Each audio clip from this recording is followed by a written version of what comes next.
Voilà, même si on s'est déjà salué. Donc, c'est le premier café ODC en e-conférence autour de langue et culture. Voilà, on est un petit nombre, mais des fois, ça commence petit. En tout cas, merci d'être présent pour cette première. Euh, Avec l'Observatoire, j'ai voulu qu'on continue à organiser des rencontres, même si effectivement, physiquement, en ce moment, c'est plus possible. Mais bon, vu que maintenant tout le monde se familiarise de plus en plus avec les nouvelles technologies, je trouvais qu'il y avait un paradoxe en ce moment. On est chacun cloisonné dans nos quartiers, dans nos appartements. On est limité physiquement, mais les nouvelles technologies, comme elles sont de plus en plus utilisées, nous permettent au contraire, je trouve, justement de communiquer facilement avec des gens qui sont plus loin et d'accentuer cette notion de communauté virtuelle et de dialogue. Et je trouve que c'est le bon moment en fait pour contrecarrer en fait ce renforcement qui semble peut-être qui pourrait être dangereux un peu à terme de renfermement un peu étroit, un peu national, pour continuer, en tout cas comme c'est une vocation de l'ODC, je trouvais que ça tombait bien de continuer nos rencontres autour de la diversité culturelle et plutôt de faire le choix du coup de cafés citoyens avec des présentations et puis des dialogues avec les participants. Voilà, ils n'ont pas une vocation universitaire, mais plutôt humaine, voilà, de présentation avec un invité. J'y reviendrai tout à l'heure, ou plusieurs. D'ailleurs, Tanguy est connecté là, car on prépare avec Marketa et lui et deux autres personnes un café sur la République tchèque. Voilà, et du coup, ça fera certainement un effet aussi boule de neige sur ces cafés. Voilà, donc ce soir, on va parler du Congo. Voilà, moi très peu, mais mes invités beaucoup plus. Donc, je salue Réassi Wabonzi, que vous connaissez déjà parce qu'il anime de plus en plus régulièrement des rencontres pour l'ODC. Je fais une petite présentation de Réassi. Donc, Réassi, il est animateur du blog Gand Gweus et aussi animateur de la plateforme Chronique littéraire africaine.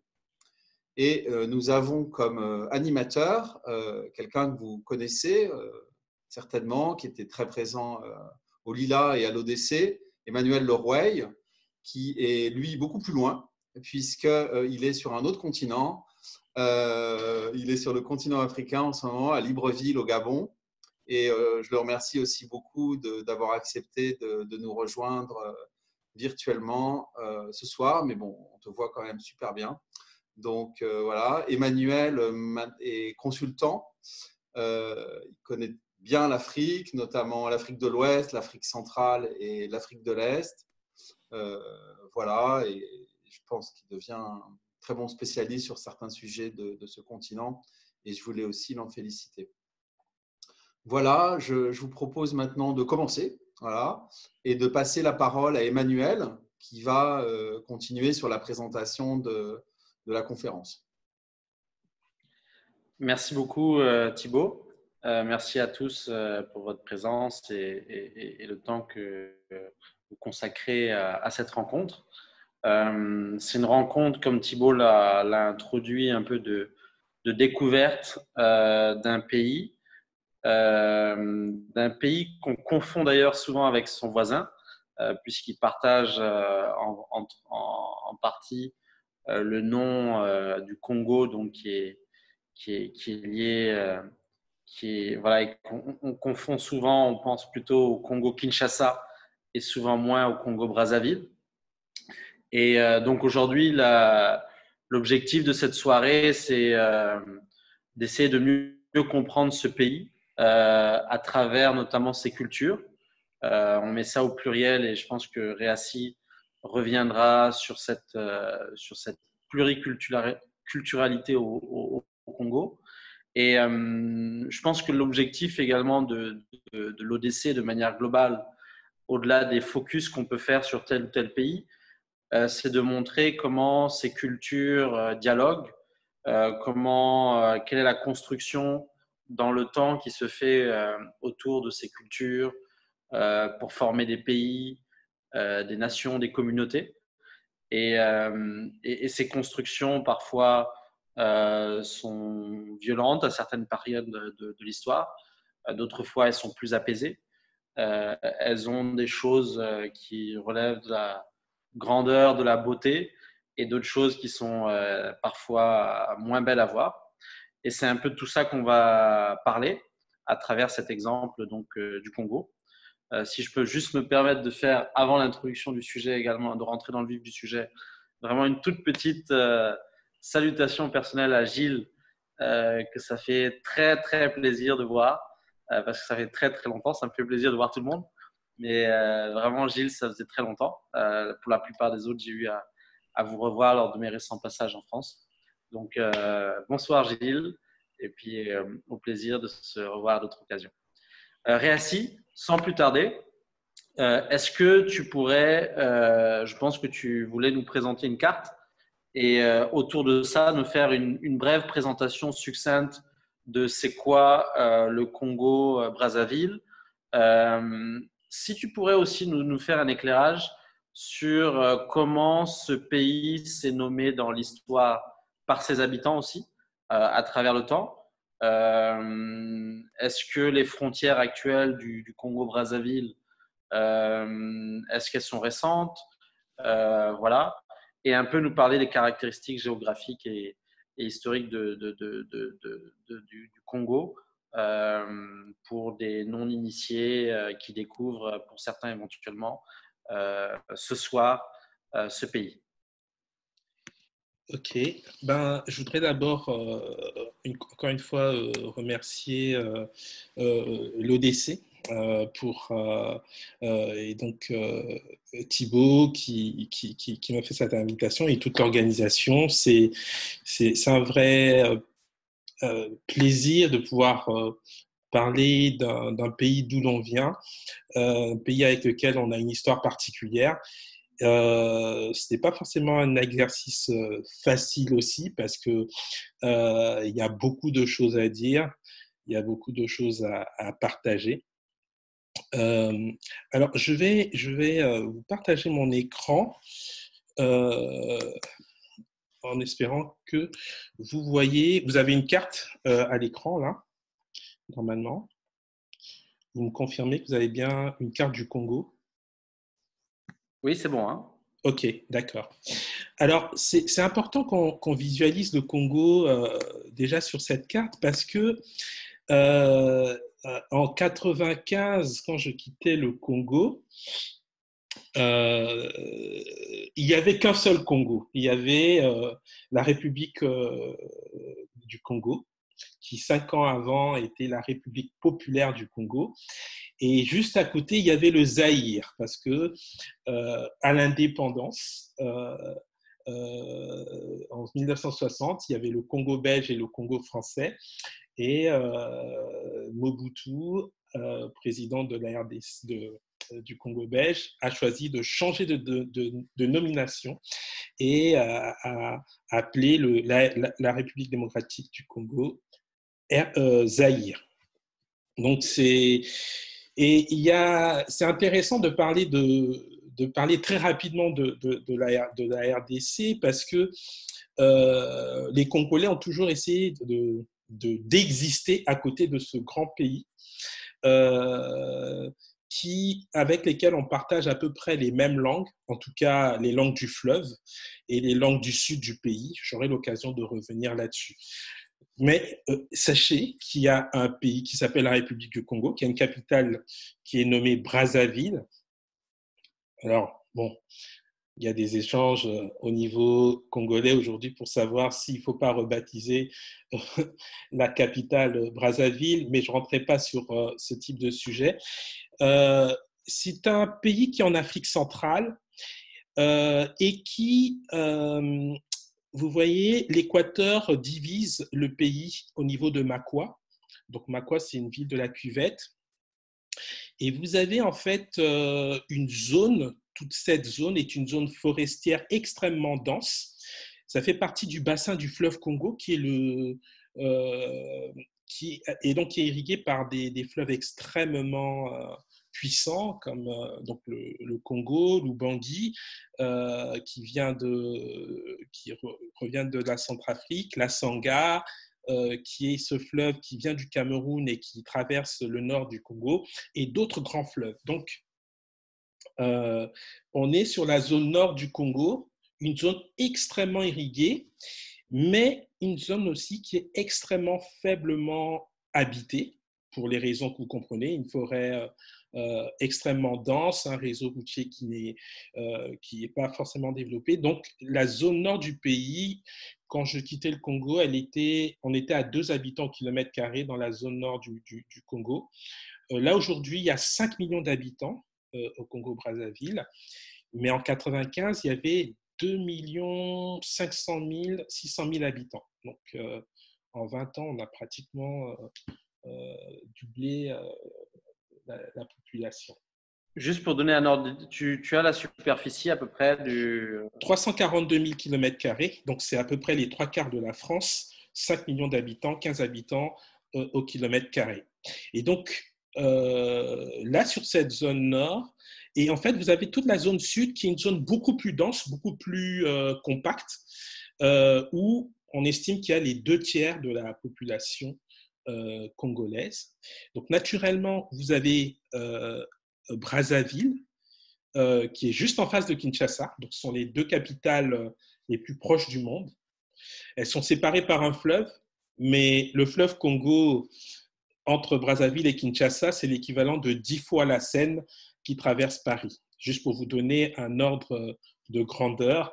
Donc, quand on voit Kinshasa de l'autre côté du fleuve, c'est extrêmement large. Donc, c'est un pays, dans le sud, on a une population qui est dite Congo avec K,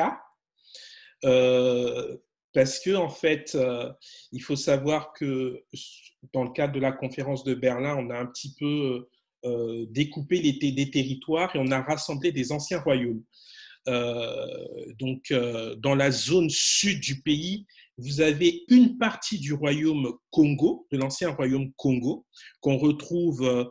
Ce royaume était entre le Zaïre, l'ex-Zaïre et l'Angola. Et au milieu, dans cette zone-là, vous avez les populations Batéké, ce qu'on appelle l'ancien royaume Téké. C'est un très grand royaume aussi, mais un royaume plutôt de l'intérieur. Et c'est très important que je fasse cette nuance entre le royaume Congo et le royaume Téké, parce que dans la période du commerce triangulaire, le royaume Congo, qui était un royaume à la fois intérieur, mais aussi qui avait énormément de positionnement sur la mer, a énormément commercé, ou en tout cas subi, la traite négrière.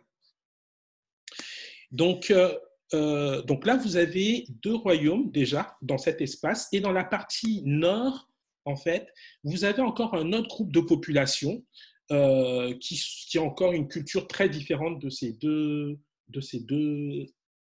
populations. Donc la zone, ce qu'on appelle la zone Boshi, donc c'est plutôt des chefferies, puisque là on est dans la zone forestière.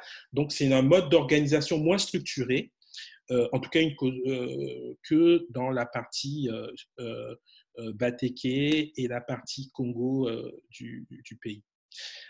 Alors, Juste, si je peux me permettre juste un tout petit éclairage. Hein. Ouais.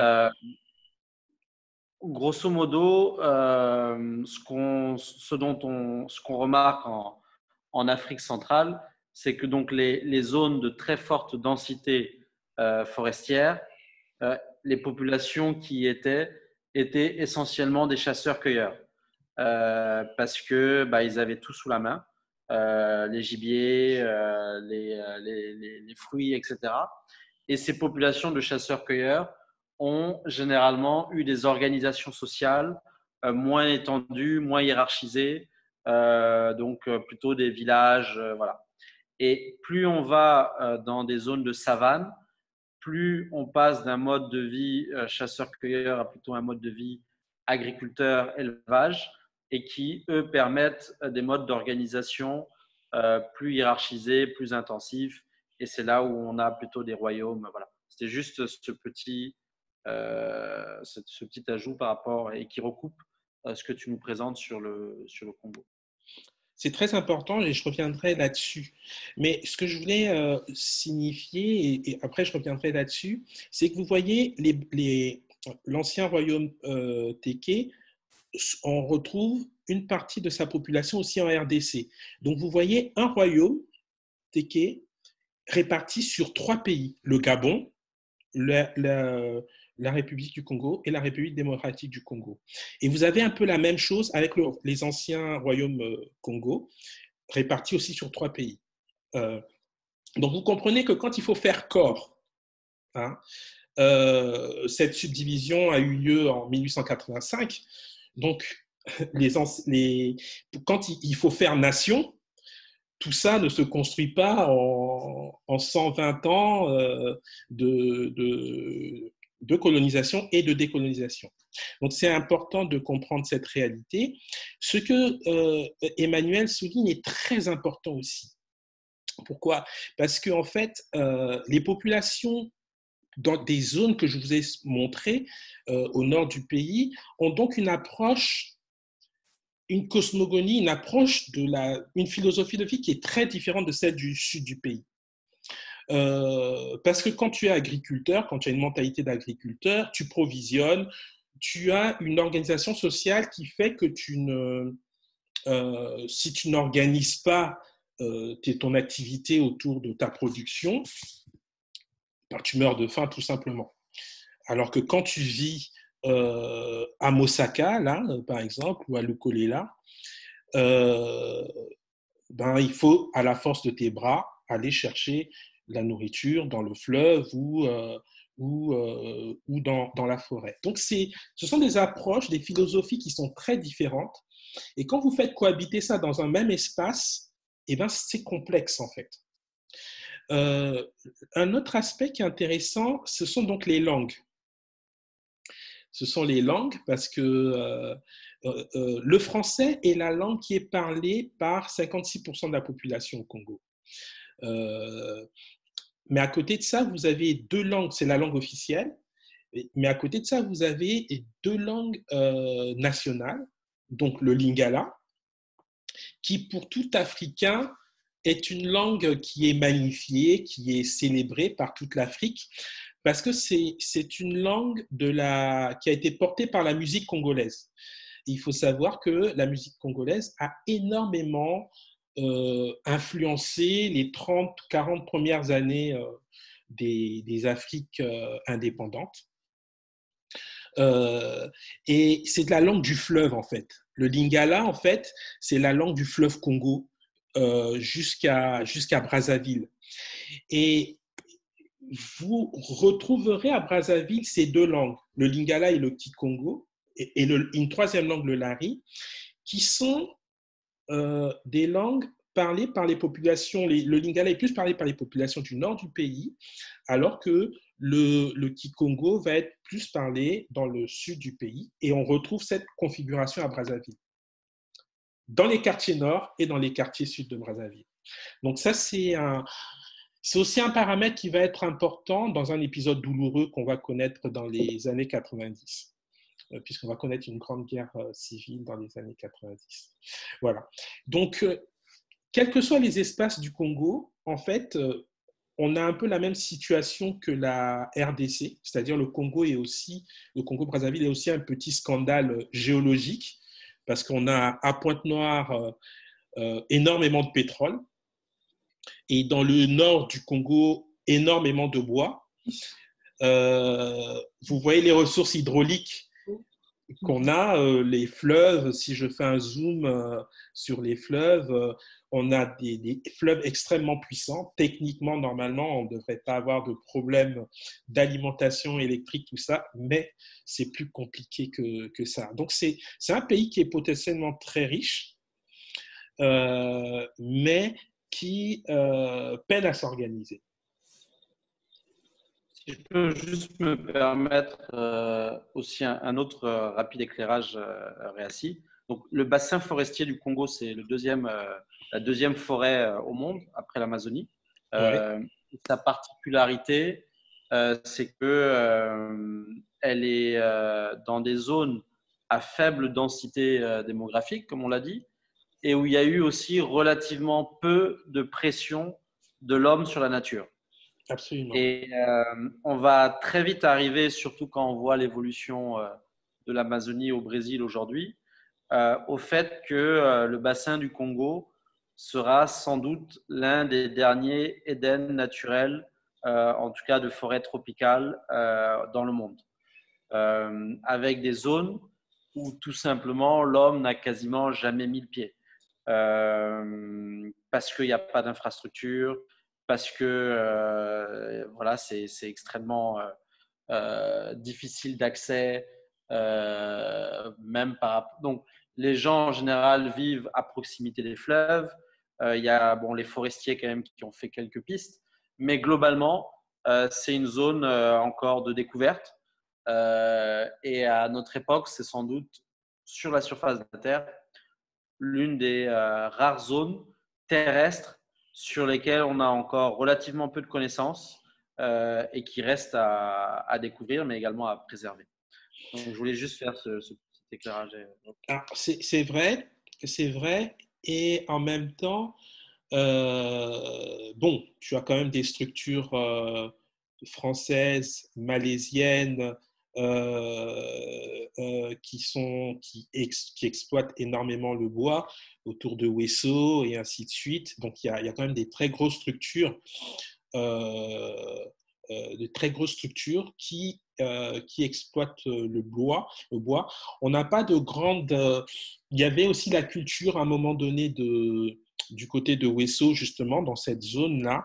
On avait l'exploitation de l'huile de palme, du palmier à huile, enfin, beaucoup de choses dans ce domaine-là.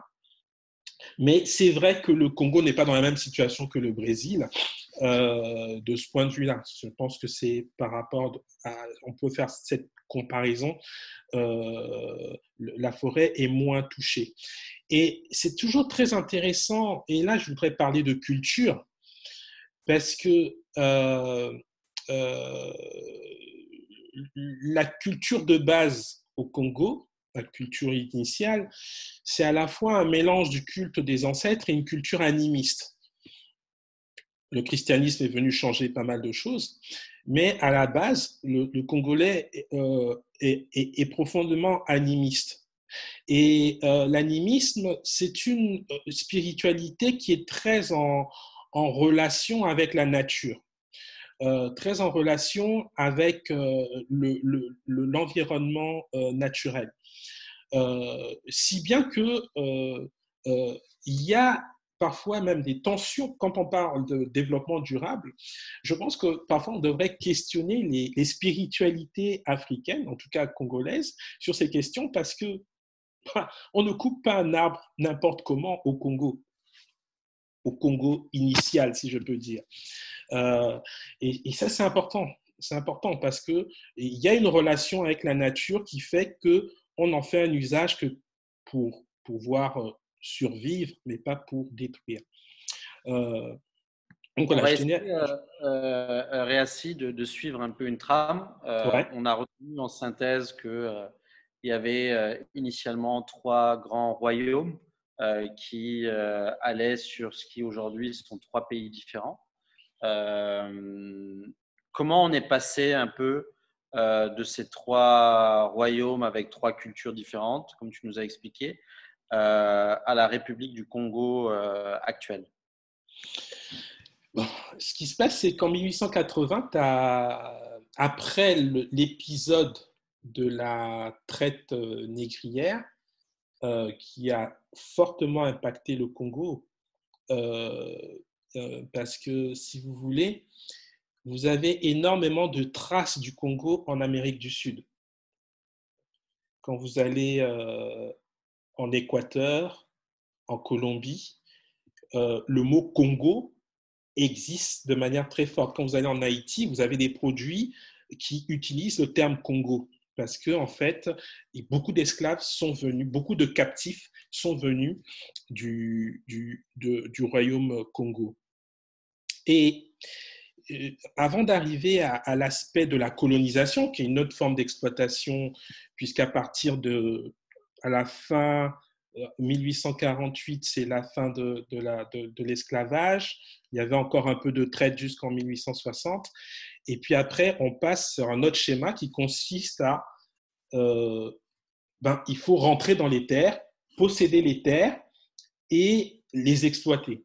Le schéma des grandes puissances de l'époque. Et c'est ce qui va se passer avec De Brazza, en fait, qui va être un explorateur, qui va, en 1880, signer un traité avec un roi, le roi Bateke de l'époque, le Makoko, et qui va obtenir, qui va signer une sorte de protectorat sur la partie alors gauche du fleuve, la partie droite en fait du fleuve, tandis que Stanley va avoir la partie belge, on va dire. Et là, ce qui se passe en fait, c'est que il y a on rassemble les trois nations que j'ai décrites dans ce même espace. Bon, les Batékés ont une tendance à se fondre dans la masse, même s'ils ont une identité très forte. Et moi, je m'appelle Gongwe, de mon deuxième prénom, c'est le nom de mon grand-père maternel, qui est Batéké, et qui vient des plateaux. Donc, les plateaux Batéké, c'est une région au centre du Congo, qui est en hauteur, et qui a développé, qui était très, très bonne au niveau des techniques d'agriculture, était extrêmement productive. Donc, tu vois, en fait, vous voyez, on a ce groupe intermédiaire là, et vous avez la partie Congo au sud. Et tous ces peuples-là vont essayer d'exister pendant la colonisation avec tous les phénomènes de travaux forcés. Je crois que c'est Albert Londres qui a écrit un texte, il y a un des textes d'Albert Londres où il revient sur le chemin de fer Congo-Océan. Donc ce chemin de fer qui permettait que le bois qui vient du nord du Congo, qui descend par le fleuve, arrive à Brazzaville. Le fleuve Congo, au-delà de Brazzaville et de Kinshasa, n'est pas navigable, d'où la création de ces deux villes. Il fallait, parce qu'on ne pouvait pas descendre les machetières au-delà de ces espaces-là, on a créé des postes là, et la France a bâti un chemin de fer jusqu'à Pointe-Noire, le Congo-Océan, 25 000 morts, je crois, avec des travailleurs qui venaient de toute l'AEF, l'Afrique équatoriale française, donc des travailleurs qui venaient du Tchad, du Congo, du Cameroun, voilà. Bon, c'est l'un des grands héritages de la colonisation, c'est le chemin de fer Congo-Océan, mais c'est aussi l'une des plus grosses. Le tribut a été énormément lourd. Si je peux répondre à ta question, de 1880 à 1960, donc, on a le Congo qui est exploité. De Brazza revient en 1905. Et ça, je vous encourage à découvrir la documentation là-dessus, parce que après son départ, il y a une exploitation extrêmement sauvage du Congo, avec énormément d'abus. Et les ministères de colonies, à l'époque, a dû diligenter une enquête. Vu ce qui se passait en RDC, au Congo belge, avec Léopold II, qui est là encore un sujet extrêmement douloureux du continent, il fallait que la France arrive à justifier qu'il n'y avait pas autant d'excès dans le système colonial français. Donc, De Brazza revient en 1905 pour un rapport qui a été longtemps discrètement rangé et qui explique un petit peu la situation de violence et d'exploitation sauvage des populations du Congo. Donc, dans cet espace-là, les gens font corps, les gens finissent par apprendre à vivre ensemble, et les indépendances arrivent en 1960. Les indépendances arrivent en 1960, et c'est des indépendances où, justement, il y a un sentiment d'identité nationale, mais en même temps, il faut apprendre à vivre ensemble. Il faut apprendre à vivre ensemble parce que le vivre ensemble, jusqu'à présent, c'est un vivre ensemble sous la bague, sous la chicote. C'est pas le vivre ensemble de l'époque précoloniale où les Batékés faisaient commerce avec les Congos. Les Batékés se protégeaient aussi du peuple Congo parce que pour avoir des captifs dans le cadre de l'esclavage, il fallait faire la guerre à d'autres peuples et ramener ces captifs pour les négriers. Donc, à titre d'exemple, ma mère, à moi, est scarifiée.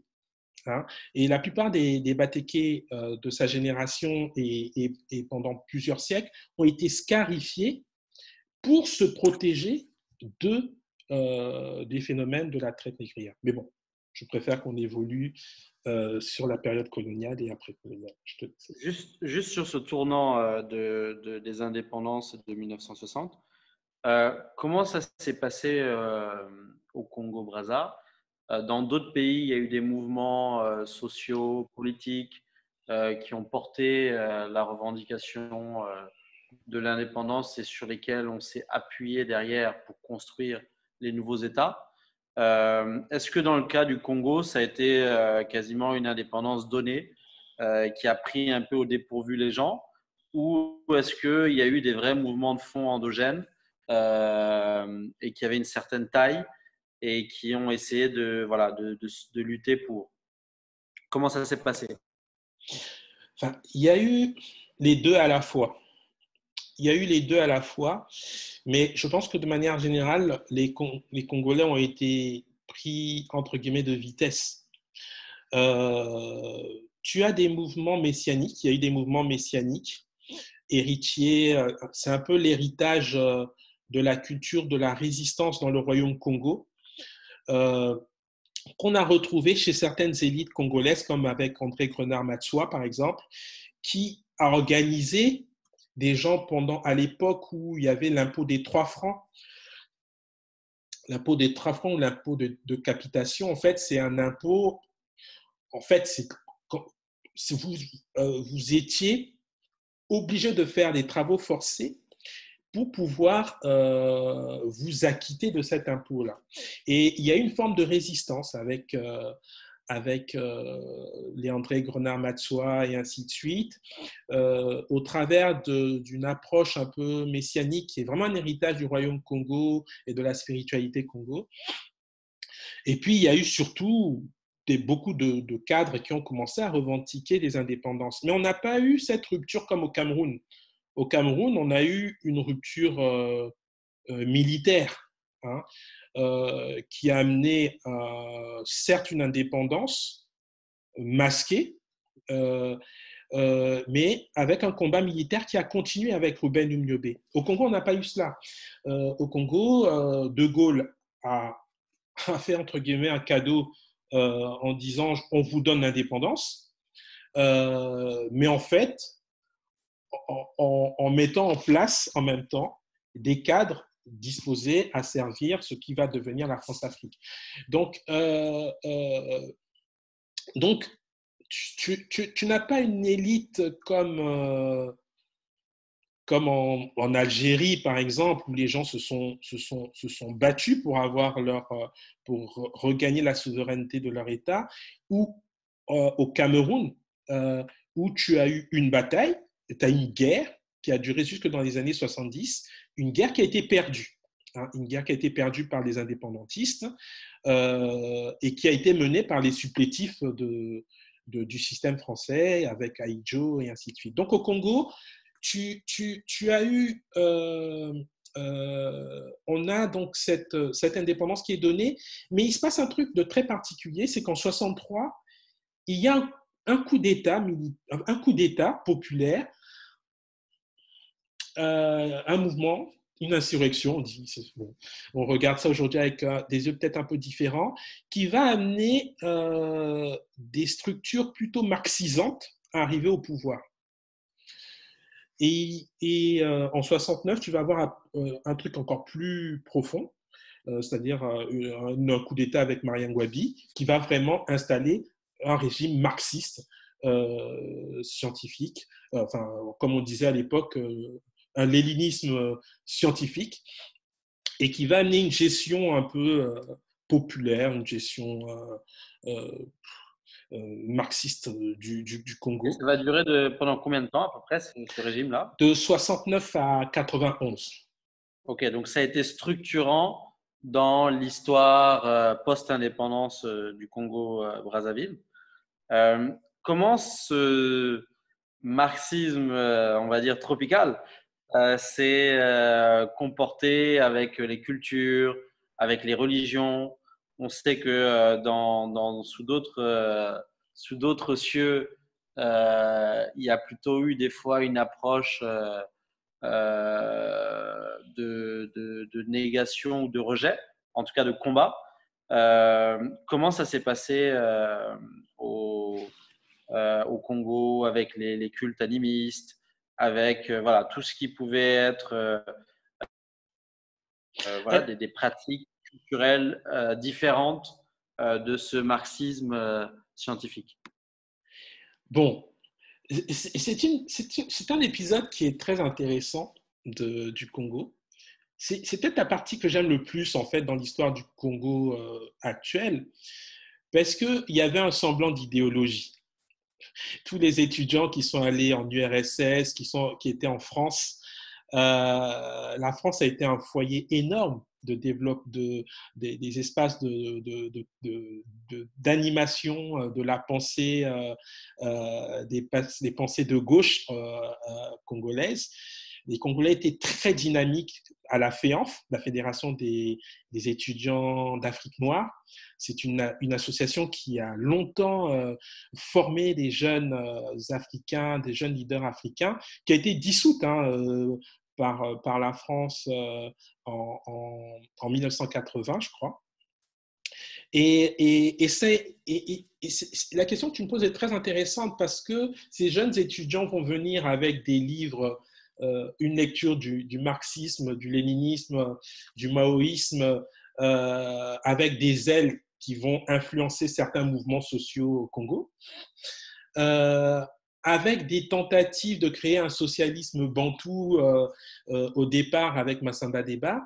Et il y a un écrivain qui parle de ces choses de manière avec beaucoup d'humour, mais aussi beaucoup de lucidité, c'est Emmanuel Dongala. Bon, moi, je suis critique littéraire, donc j'allais forcément vous placer quelques textes à découvrir. Mais Emmanuel Dongala, dans Jazz et Vin de Palme, en fait, parle un peu des contradictions entre la philosophie bantou et comment mettre en œuvre un régime collectiviste qui trouve certains éléments culturels exploitables au Congo, mais qui est dans le fond assez mal assimilé par la plupart des leaders de l'époque. Donc, il va avoir... ce qui est terrible, c'est que quand Gouabi arrive au pouvoir, il a 30 ans, il a 31 ans. Ce sont des jeunes qui arrivent et qui sont sous une pression énorme, en fait, parce que c'est l'époque en Afrique où il y a énormément de coups d'État dans les années 70. À côté, vous avez le Zaïre avec Mobutu, qui est une base des systèmes capitalistes en face. Et donc, il y a comme un match comme ça entre le Congo-Kinshasa et le Congo-Brazzaville. Et l'idéologie allait même sur la scène sportive. Pour vous donner un exemple, le petit Congo, là, en 1972, il n'y a même pas 1 million d'habitants. Mais en 70, le Zaïre gagne la Coupe d'Afrique de football. Et en 72, le défi était de de faire la même chose. Mais le Zaïre, c'est 50 millions d'habitants à l'époque. Le Congo, c'est 1 million. Et les Congolais ont gagné la Coupe d'Afrique au Cameroun en 72 de foot. Ça peut paraître drôle comme ça, mais un petit pays comme ça. Et, et à l'époque, le président Ngouabi prend des enceintes au bord du fleuve et balance des chansons pour chambrer les voisins de Kinshasa en disant Congo Moké, Congo Mboka Moké, Mboka Monene. Donc le Congo, c'est certes un petit pays en superficie ou en volume d'habitants, mais c'est un grand pays dans les idées. Et le marxisme a beaucoup développé cette idée de construire des individus un peu nouveaux. Bon, est-ce qu'ils y croyaient? Moi, j'ai grandi dans l'école du peuple, c'est-à-dire que je suis arrivé au Congo avec mes parents qui ont fait des thèses scientifiques, en recherche, des thèses. Ma mère est biochimiste, mon père est phytochimiste. Quand ils sont rentrés au Congo dans les années 80, je suis allé à l'école du peuple. Mais c'est une école où j'ai appris dès les premières heures au CM2 à chanter l'hymne national congolais, à porter la tenue, à chanter l'hymne des pionniers. Donc, il y a une idéologie qui est très forte, mais en même temps, il y a une prise de conscience d'une certaine identité nationale au travers de ces repères. Et moi, c'est toujours intéressant quand on a le débat en France sur les sportifs qui ne savent pas chanter l'hymne national français. Mais il y a quelque chose qu'on oublie, c'est que à l'école française, on n'apprend pas l'hymne national, on n'apprenait pas l'hymne national aux élèves, en fait. Hein. Donc, on est surpris que quand ces grands enfants arrivent, font du sport, qu'ils ne connaissent pas l'hymne national ou l'apprennent sur Internet ou sur le truc, alors que moi, au bout d'un mois de scolarité au Congo, je n'avais pas le choix, j'étais obligé de connaître l'hymne national qu'on chantait tous les matins. Donc, c'est ça un peu l'idéologie et l'aspect positif, entre guillemets, de la manière dont ce communisme mal digéré portait quand même une forme d'idéologie. Ok.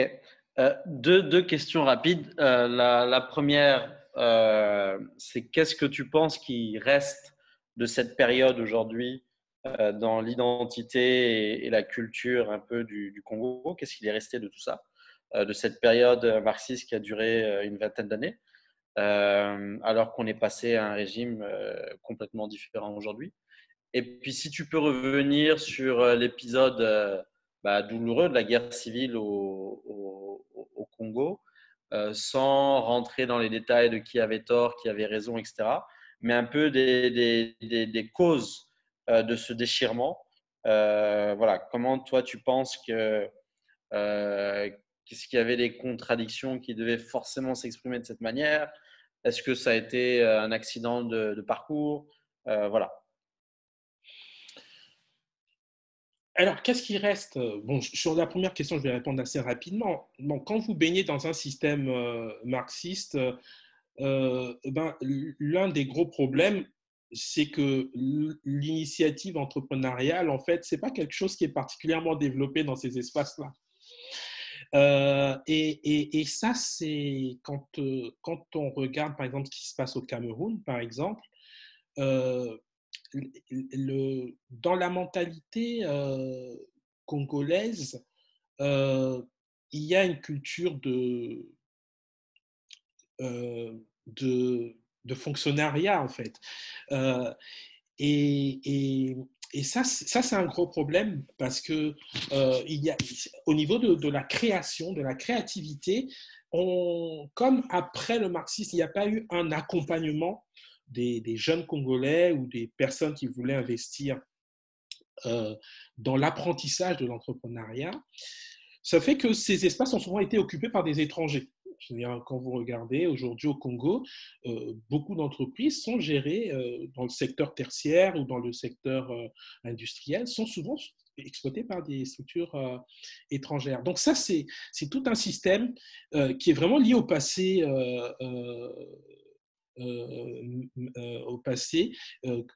marxiste, qui est à construire. Et il faut dire que dans les 20 ans les 30 ans qui se sont passés après la fin du mur de Berlin, malheureusement, les autorités qui ont été en place ont plus essayer de préserver les intérêts, des intérêts étrangers, comme l'exploitation du pétrole et ainsi de suite, que de former des Congolais à l'entrepreneuriat. Donc ça c'est un vrai problème dans la philosophie. Après, sur la guerre civile, bon, c'est important de comprendre un peu les enjeux de ces questions parce que comme on est avec l'Observatoire de la diversité culturelle, c'est intéressant de savoir aussi pourquoi les gens viennent en France, pourquoi les gens quittent leur pays, pourquoi dans un espace où il y a 5 millions, il n'y a que 5 millions d'habitants, pourquoi les gens à un moment donné en sont amenés à s'expatrier. Bon, quand c'est les Africains, on dit qu'ils immigrent, mais bon, c'est les mêmes concepts. Moi, j'ai quitté le Congo, par exemple, et je suis en train de répondre à ta question. J'ai quitté le Congo parce que la fac des sciences où je faisais mes études a été brûlée. C'était la seule fac des sciences au Congo. Hein, et elle a été brûlée dans un contexte très précis. En 92, après donc à la chute du mur de Berlin, conférence nationale dans la plupart des pays africains. Donc, vous imaginez un pays qui a connu 25 ans de marxisme, la conférence nationale a été un moment où on s'est posé beaucoup de questions.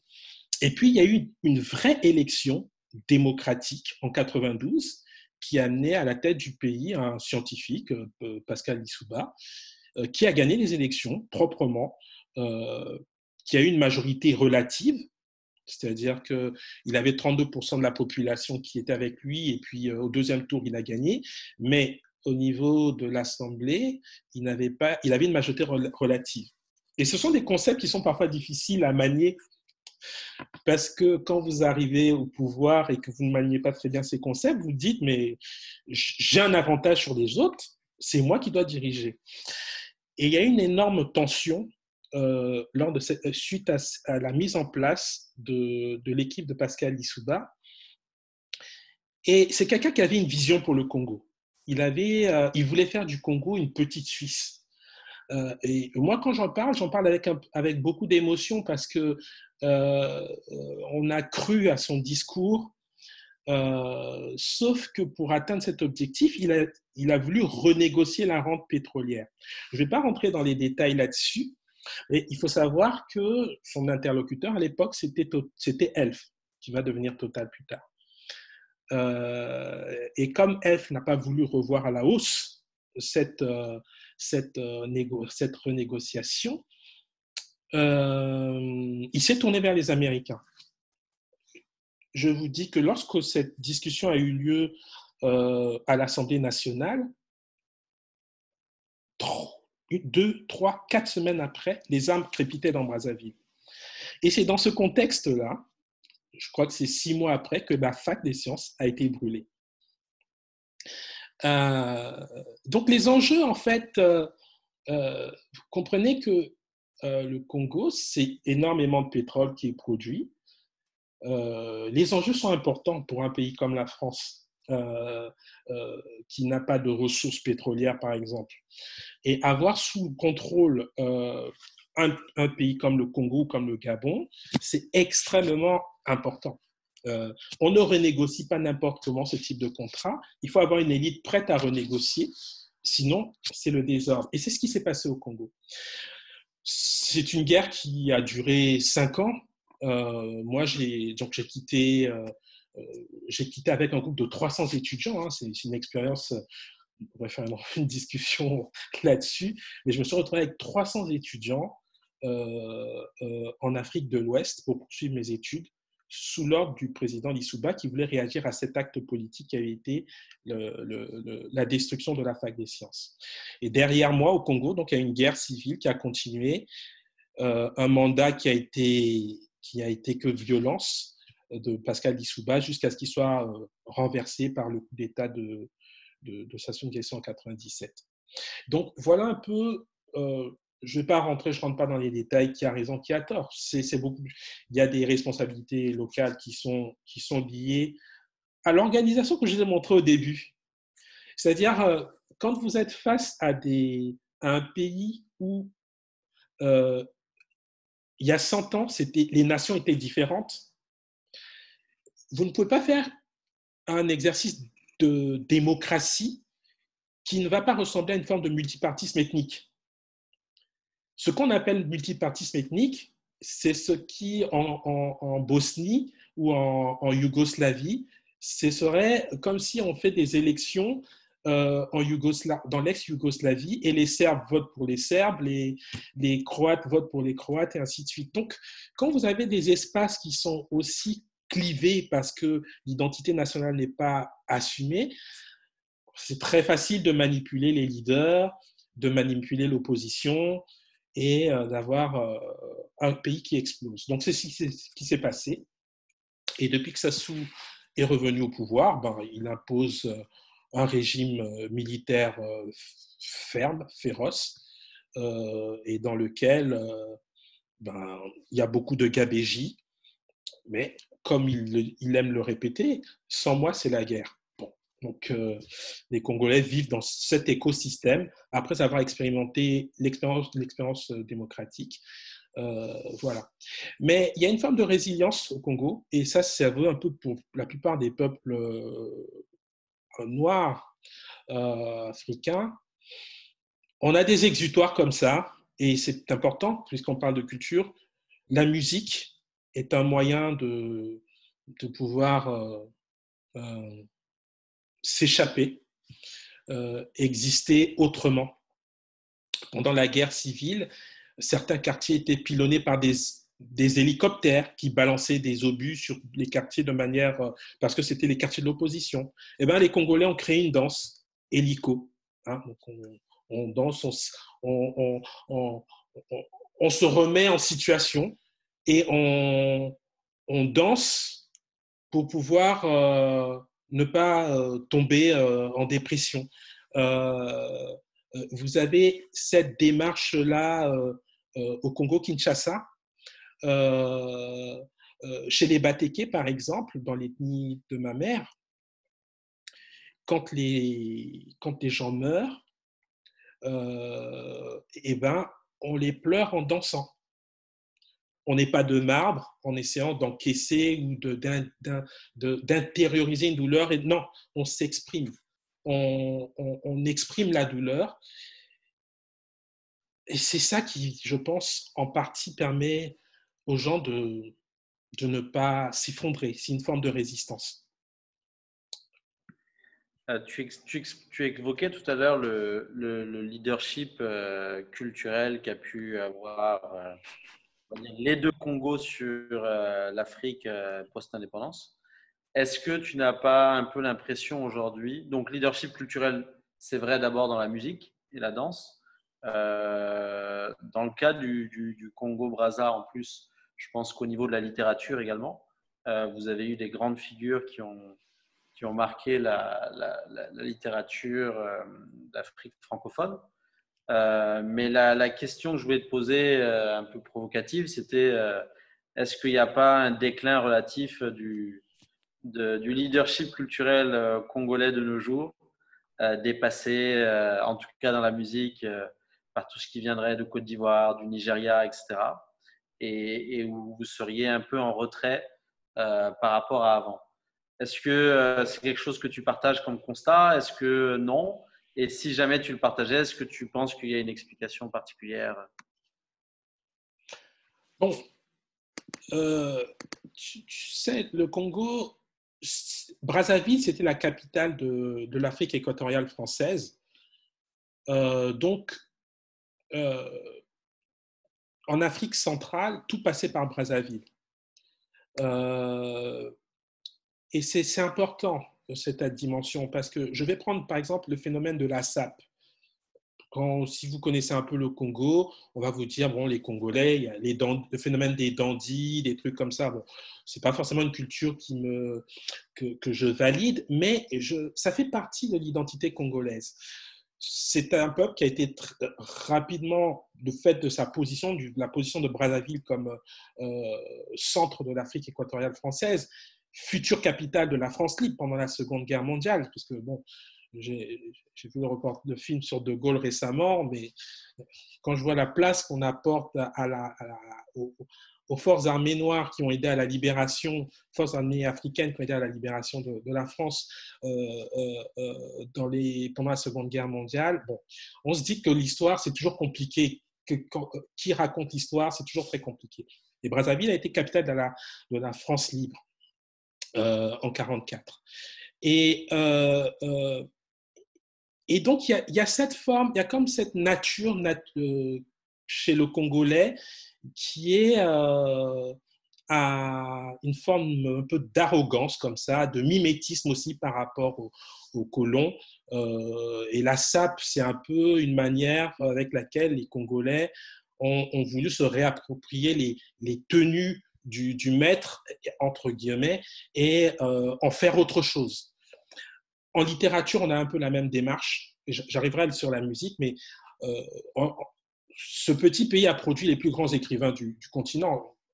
Chikaya Utamsi est le plus grand écrivain bantou, en tout cas de l'espace bantou. Et vous en avez plein d'autres, Sonny Laboutansi, Henri Lopez, écrivain, diplomate et dandy, Alain Mabankou. On se dit, mais d'où vient cette énergie-là? Donc, il y a une forme de génie comme ça, congolais, cette capacité à vouloir faire les choses. Et dans la musique, c'est la même chose. On a eu les Bantous de la capitale, qui est un grand orchestre de rumba. La rumba, c'est un peu cette musique qui est partie du Congo, qui est partie dans les Caraïbes et qui est revenue sous forme de rumba, en fait. Et c'est cette rumba qui a fait danser le continent. Cette rumba qui s'est créée à la fois, qui a été réinterprétée par les artistes de Kinshasa et les artistes congolais. Et les Congolais ont eu des très grands artistes de rumba. Et donc, vous avez ce phénomène qui a régné pendant 40 ans. C'est juste que le Congo-Brazzaville subit un peu une situation que la RDC a connue en 97, à partir de 97. C'est que il y a eu, quand Mobutu a été dégagé de la RDC, il y a eu des phénomènes de résistance qui ont neutralisé l'action des artistes congolais. Parce que, comme je vous le disais tout à l'heure, la musique est un moyen à la fois par lequel les Congolais résistent, mais aussi c'est un moyen par lequel les décideurs, les puissants manipulent les populations. Et par exemple, dans la musique congolaise, vous avez ce phénomène qu'on appelle Kobwa Kadibanga, qui est en fait un système où on fait des dédicaces à des hommes politiques dans la chanson. Ça donne un truc du genre, Johnny Hallyday chante Noir c'est noir, et puis il dit ah coucou Valéry Giscard d'Estaing, t'es un super président. C'est des choses de cet ordre-là. Donc voilà. Et ça, à un moment donné, il y a eu un phénomène qui consistait à dire non, on ne peut plus aller dans cette direction. Et il y a eu des phénomènes de boycottage de la musique congolaise qui a touché forcément les artistes congolais de Brazzaville aussi. Alors, bon, leadership, oui, c'est passé au Nigeria.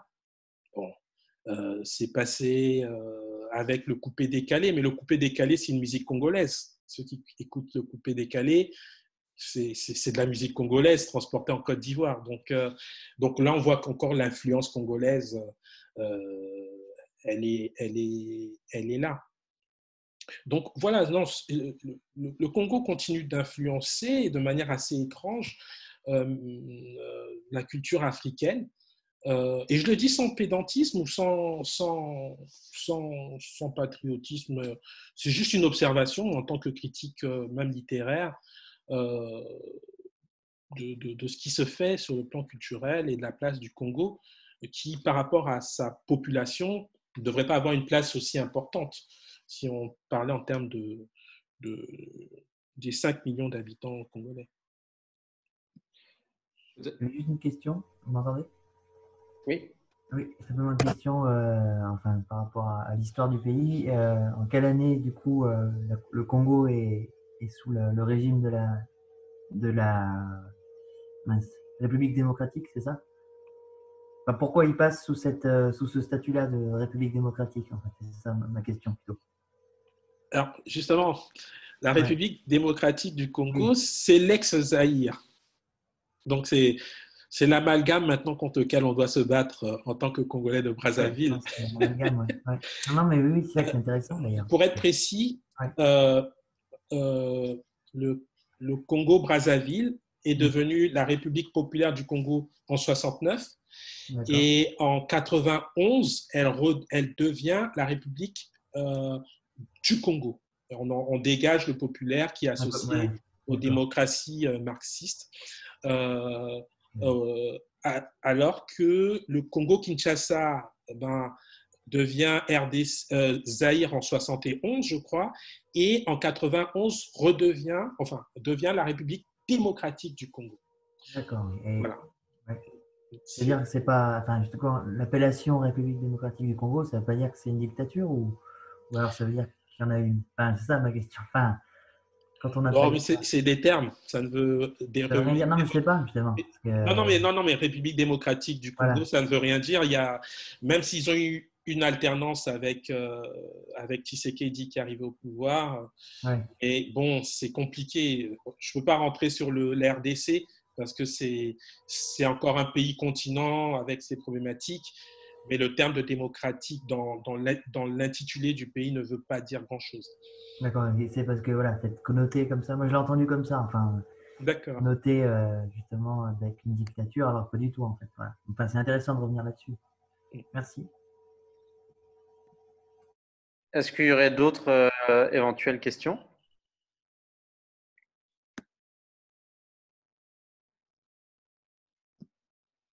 Pour lancer la dynamique, moi j'en repose. Ah, pardon. Ah non, vas-y. Non, c'est par rapport à la période marxiste. Du coup, est-ce que tu peux expliquer, j'imagine qu'il y avait des liens du coup avec des pays d'Europe communistes, et du coup, quels étaient un peu les échanges? Est-ce qu'il y avait, je sais pas, des ingénieurs qui venaient de RDA expliquer des choses, et du coup, comment ça composait avec la population? Parce que finalement, le communisme, c'est la belle idée, mais si après, ça fait une forme d'ingérence aussi à nouveau entre guillemets, de colonisation idéologique, parce que le marxisme-léninisme, il venait d'Europe. Donc, comment ça jouait cet aspect?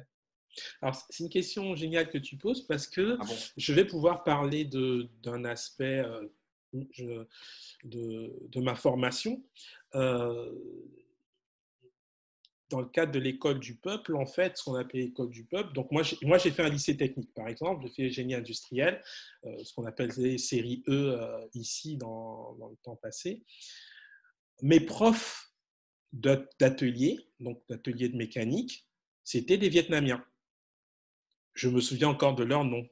Van Baotuk, Nguyen Baotuk. Enfin, voilà, le Vietnam envoyait des coopérants comme ça et qui nous formaient, par exemple, dans un lycée technique, sur les techniques de production.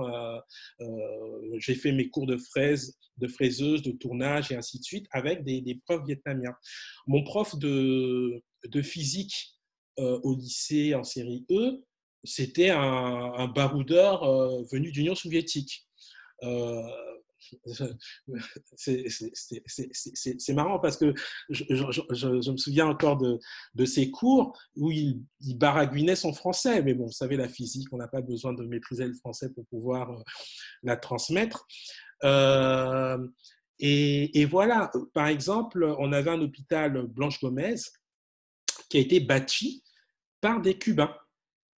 La coopération dans le cadre de ce qu'on appelait l'international socialiste, là, ben ça touchait plusieurs aspects euh, de l'économie congolaise et surtout dans la formation. Surtout dans la formation, ça a été quelque chose de très important. Mais j'ai eu aussi des professeurs, mon professeur de Tours, de Tours et de Fraises en terminale, c'était un ancien ouvrier spécialisé français, par exemple. Donc, c'est ça qui était un peu assez étrange, d'arriver à la fois dans la formation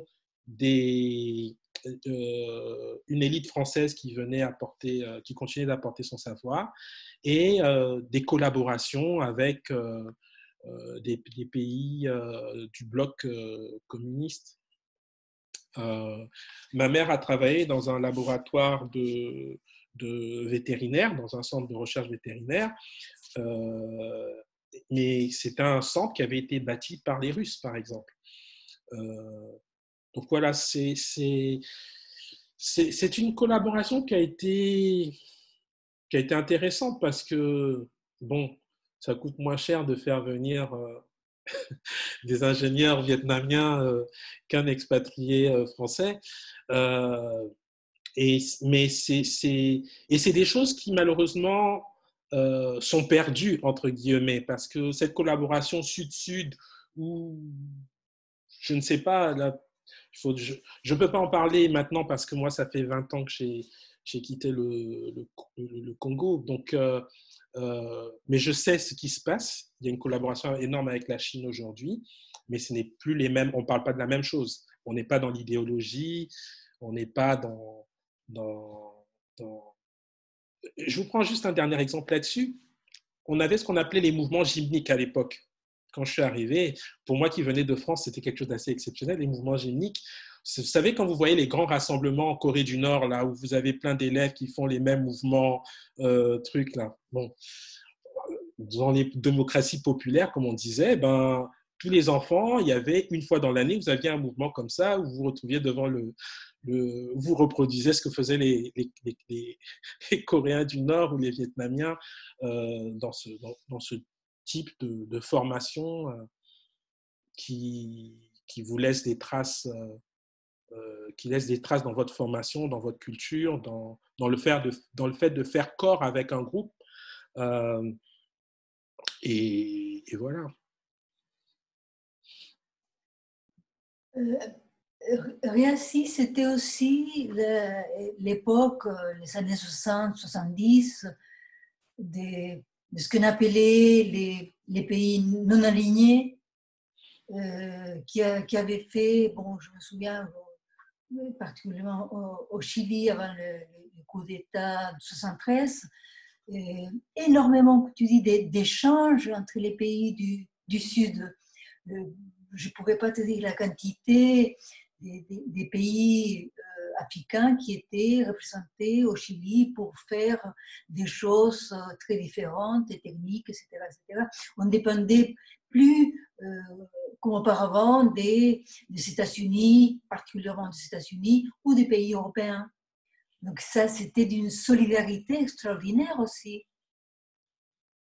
Absolument. Et donc, je ne sais, moi, la question que je me pose aujourd'hui, c'est qu'est-ce qui reste de ces solidarités-là. Bon, je ne peux pas en parler parce que je suis mal placé aujourd'hui pour en parler. Mais je sais ce que ça a produit à mon niveau.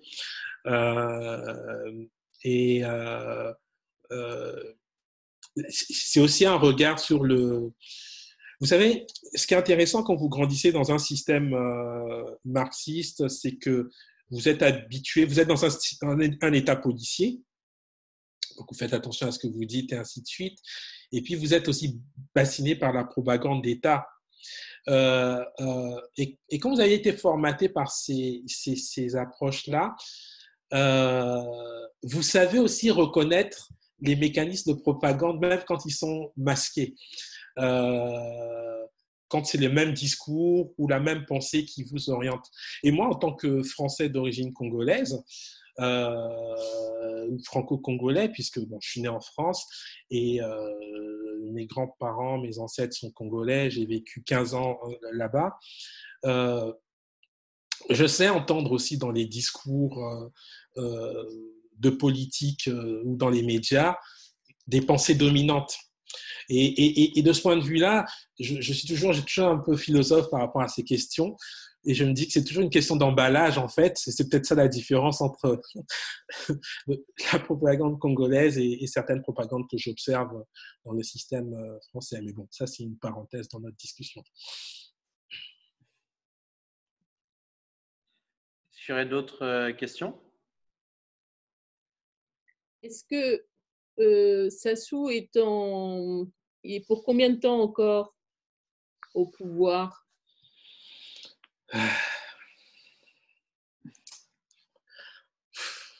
Ça, c'est... Bon, les Congolais attendent que le Seigneur le rappelle. Qu'est-ce que je peux vous dire d'autre?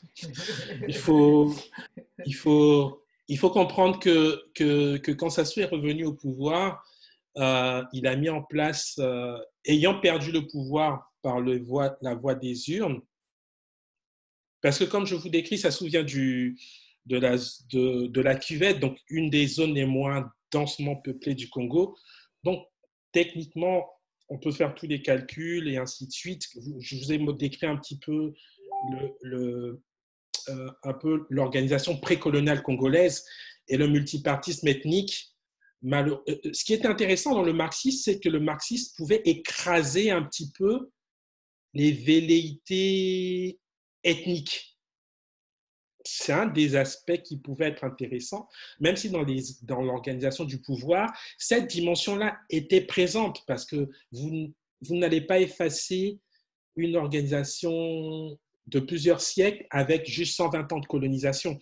Donc, dans le système marxiste, il y avait la question je n'aime pas le terme de tribalisme, donc je ne l'utilise pas, mais les rapports tendus entre les élites sur des bases ethniques. Mais ce qui était bien, c'est que, par exemple, je vous prends un coup d'État qui a eu lieu une tentative de coup d'État qui a eu lieu en 72, ce qu'on appelait le mouvement M22. C'est un coup d'État qui était dans lequel vous aviez des officiers du nord et du sud du pays qui se sont mis ensemble parce que la ligne idéologique en place ne correspondait pas à celle qu'ils défendaient. Et je trouve que quand on arrive, bon, c'est un acte violent, certes, mais ce qui est intéressant, c'est que je ne prends pas le pouvoir parce que je veux que mon ethnie soit à la tête du pays ou mes parents soient à la tête du pays. Donc pour revenir sur Sassou, en revenant au pouvoir, il a mis en place un système politique extrêmement dur, basé sur la répression, qui fait que même moi, quand je parle du Congo, j'en parle toujours avec beaucoup de précaution. Parce que le Congo n'est pas la Côte d'Ivoire, le Congo n'est pas le Cameroun. Quand on parle en France, ça a des conséquences au Congo, parce que le système est extrêmement dur. Il est surarmé, il sait gérer le pays dans le sens de garder le pouvoir, pas de construire des nouveaux hôpitaux, pas de construire de nouvelles écoles.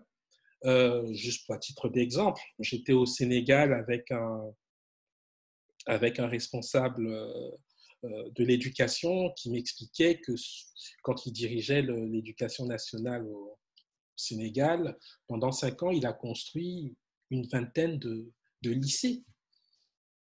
Mais moi, j'ai quitté le Congo il y a 20 ans, il y a 25 ans. Je ne sais pas si on peut, sur ma seule main, je ne sais pas si on a construit au moins 5 lycées. Je ne parle pas des lycées privés, hein. Je parle des lycées publics. Donc, Sassou est là par la force, et je pense que par la force, je ne vois pas comment il pourrait partir. Et c'est terrible pour les Congolais, parce que voilà, bon, c'est compliqué. C'est compliqué et je ne vois pas c'est une logique de force et sur ce terrain, malheureusement, il est le plus fort. Donc voilà. Ok. Moi, j'avais une question justement par rapport du coup, pour revenir sur la France. Quelles sont les principales missions humanitaires que peut apporter la France au Congo? Enfin, là, vous parliez des hôpitaux, mais quels sont après en gros, globalement? Moi, quand on me pose cette question, je dis que il y a un gilet jaune congolais que je voyais dans les transports en commun qui disait quelque chose de très important quand il y a eu les mouvements des gilets jaunes. Les gilets jaunes se battaient pour qu'ils puissent avoir un prix du carburant qui soit accessible dans leur mouvement. Et ce gilet jaune congolais qui a pris le gilet jaune, je trouvais que c'était très intelligent comme type de communication, expliquait, mais vous savez, quand vous voulez avoir un coût du carburant à un coût faible, en sachant que ce carburant-là, vous ne le produisez pas, on va le chercher ailleurs, il y a des populations qui payent le prix de ce coût du carburant que nous avons ici, à un coût relatif. La manière d'aider des pays comme le Congo, en fait, c'est pas de développer des humanitaires qui vont aller essayer d'aller dans les quartiers populaires congolais pour apporter un peu de riz, ainsi de suite. Non, la seule chose qui peut être faite, en fait, c'est de repenser à la manière dont les ressources dont nous avons pour faire nos téléphones ou pour avoir notre carburant à bas prix, comment nos responsables font pour les acquérir au Congo, en Angola ou ailleurs. Et qu'est-ce que les Congolais arrivent à tirer de cela, en fait? Parce que l'Issouba a été dégagé du Congo parce qu'il a tenté d'augmenter la redevance du pétrole congolais de 17 à 30%. Et un mois après, on avait une guerre civile qui commençait au Congo. Ces Congolais-là qui ont subi la guerre civile, quand ils ont l'occasion de quitter le pays où ils n'ont plus d'emploi, où leur maison a été détruite, ils essayent d'aller se créer un destin ailleurs. Et s'ils peuvent arriver en France, quoique les Congolais sont très peu à traverser le désert pour arriver en France, eh ben, ils arriveront en France, en fait.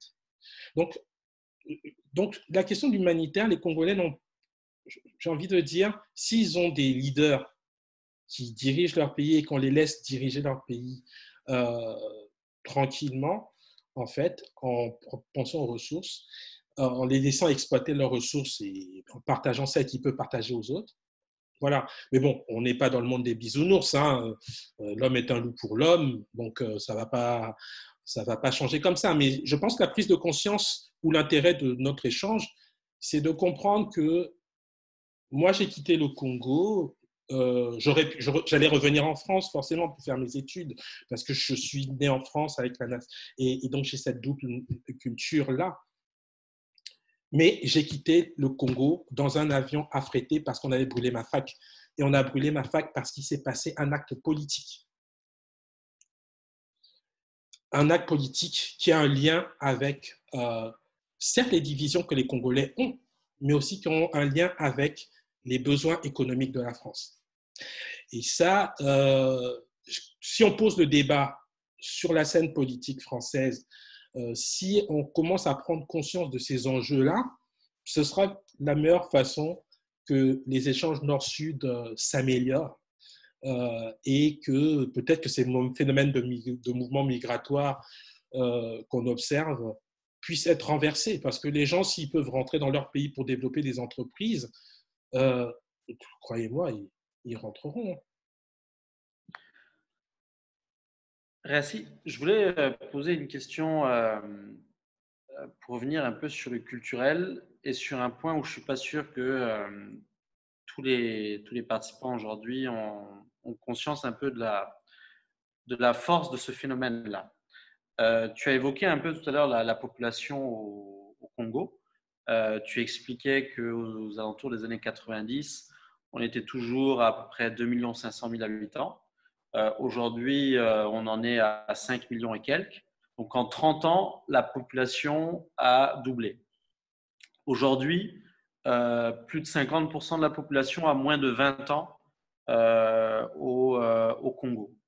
Donc, avec une pyramide des âges, donc qui n'a rien à voir avec ce qu'on peut connaître en Europe ou dans d'autres pays. Et ça, dans un contexte où les modes de vie des générations ont changé de manière extrêmement radicale.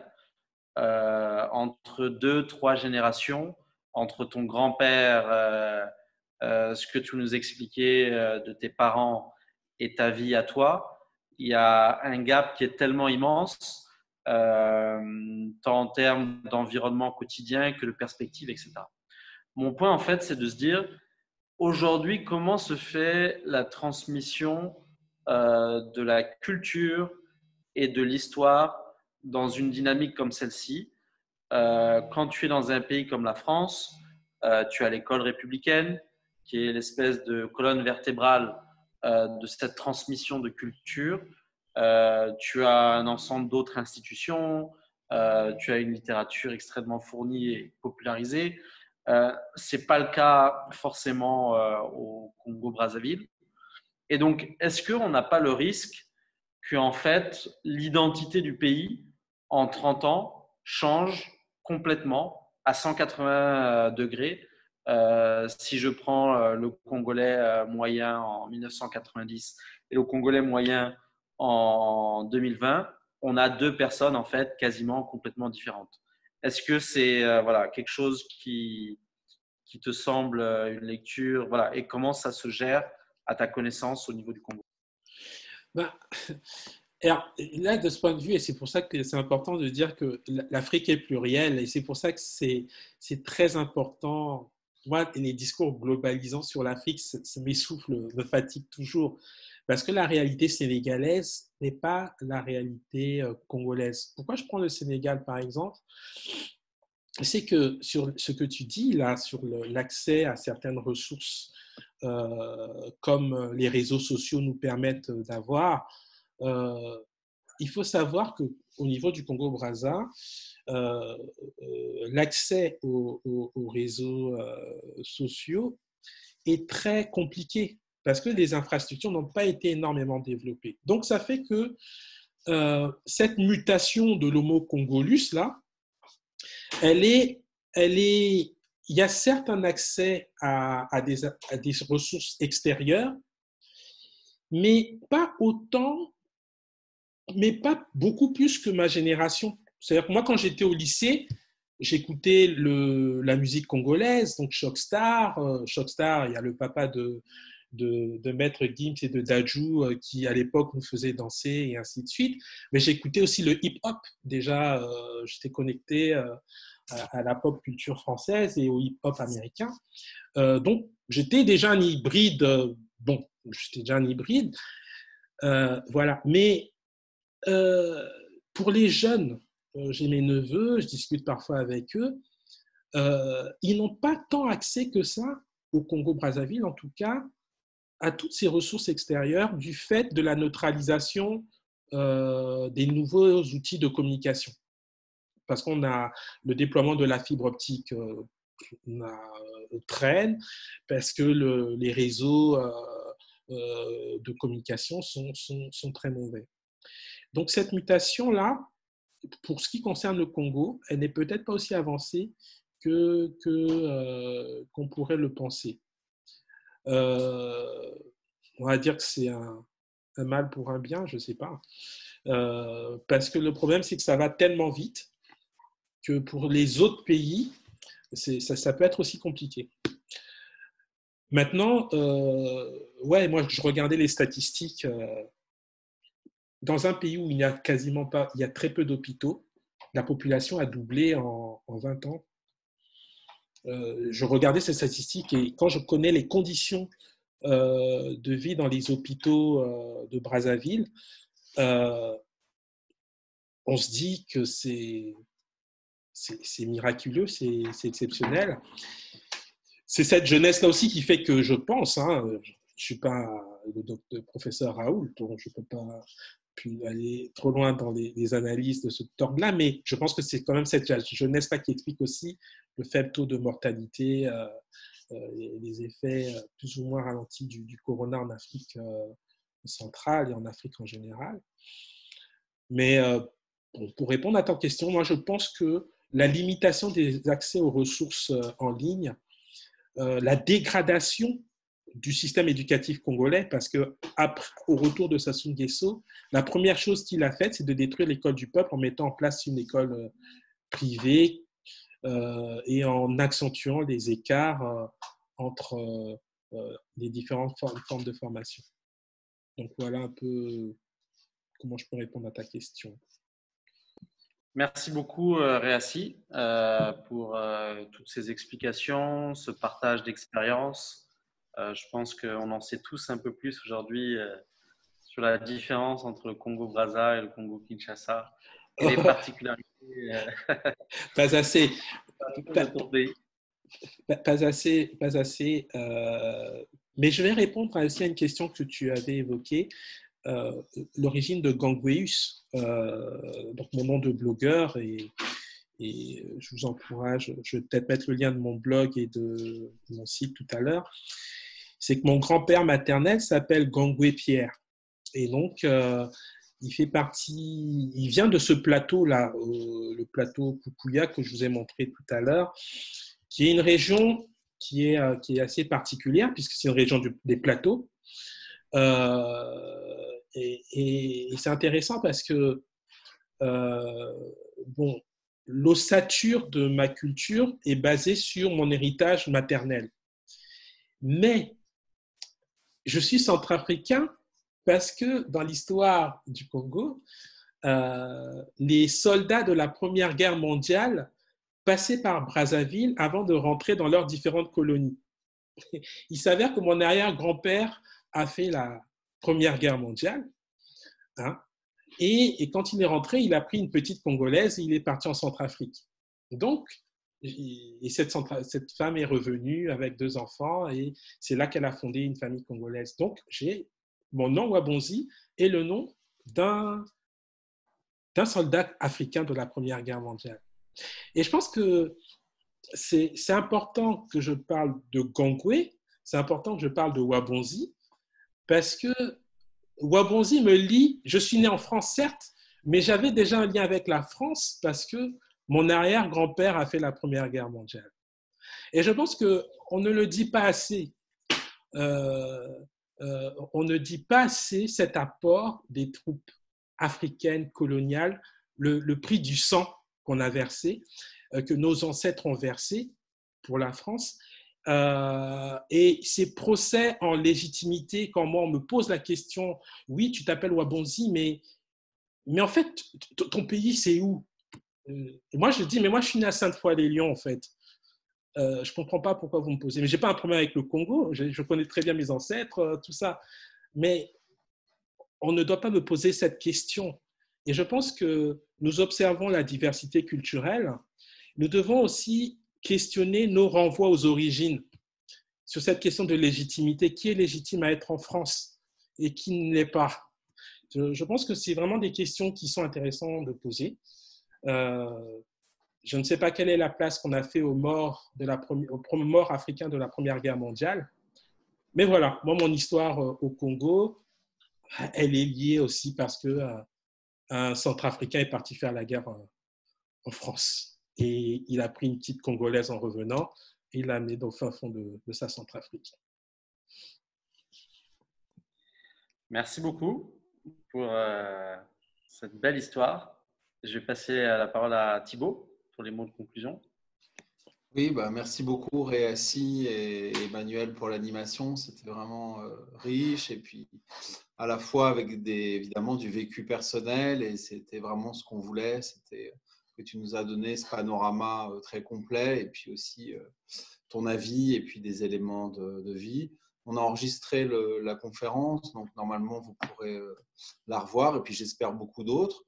Je vous remercie tous. Je salue aussi Lionel Benarous, maire des Lilas, qui nous a rejoints et je sais que Lionel très intéressé aussi par ces questions, par ton métier de professeur d'histoire, et tu restes un passionné des questions internationales.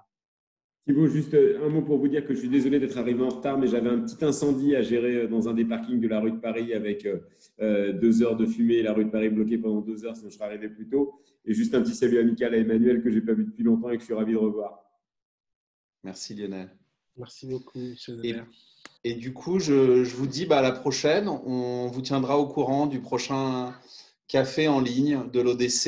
Et d'ici là, portez-vous bien. À bientôt. Merci beaucoup. Merci Réassi. Au revoir. Très intéressant encore. Merci. Merci. Merci.